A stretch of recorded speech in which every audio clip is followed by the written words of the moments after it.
আমার মায়েরে আমি আজকের একটা কথা জিজ্ঞাসা করার জন্য গিয়েছিলাম। তো আমার মা আমার বাবার ভাঙ্গা ঘরে বৈশা কি জন্য একটা ভাবছিল, খুঁটে গায়ে হেলাম দেয়া। তো আমার মায়েরে আমি একটা কথা জিজ্ঞামু, এই আমার একটা মনে প্রশ্ন জাগে। তো আমার মার জন্য কি একটা ভাবে। তা আমি আমার মায়েরে বললাম, মা মা কেন এতটা দামি, আর মা কেন সবার উপরে?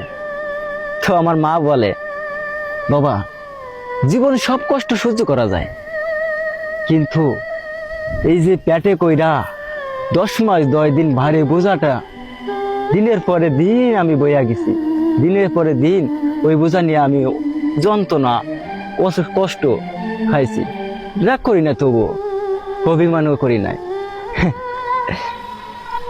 দিনের পরে দিন তুই আমার কাপড়টা ভিজাইয়া দিছিলি, আরে তোরে শুকনো রাইকা ভিজায় জায়গায় আমি শুইছি, দিনের পরে দিন আমি কাটাইছি, রাতের পরে রাত আমি কাটাইছি, কখনো অভিমান করি নাই, দুর্গন্ধ মনে করি নাই।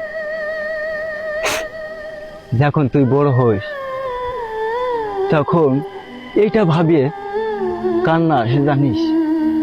যখন বলে মায়ের যখন বৃদ্ধা হয়ে যায়, যখন আমি বৃদ্ধা হব, তখন যদি বলে যে মায়ের ঘর থেকে দুর্গন্ধ আসতেছে, মায়ের গা থেকে গন্ধ বের হয়, ওই যে 10 মাস 10 দিন যে পেটে কইরা যে ভারী বোঝাটা নিছে, ওতে আমি কষ্ট পাই না, এই কথাটা বেশি কষ্ট পায়। যখন বলে যে মায়ের বৃদ্ধাশ্রমে রাইকা আসে, যখন কেউ বলে, তখন আমি তার থেকে বেশি কষ্ট পাই।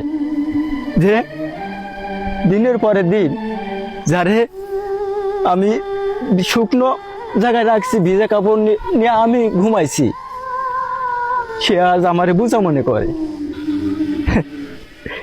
মা তোমার কষ্টটা আমি বুঝি, কেন মা এতটা দামি।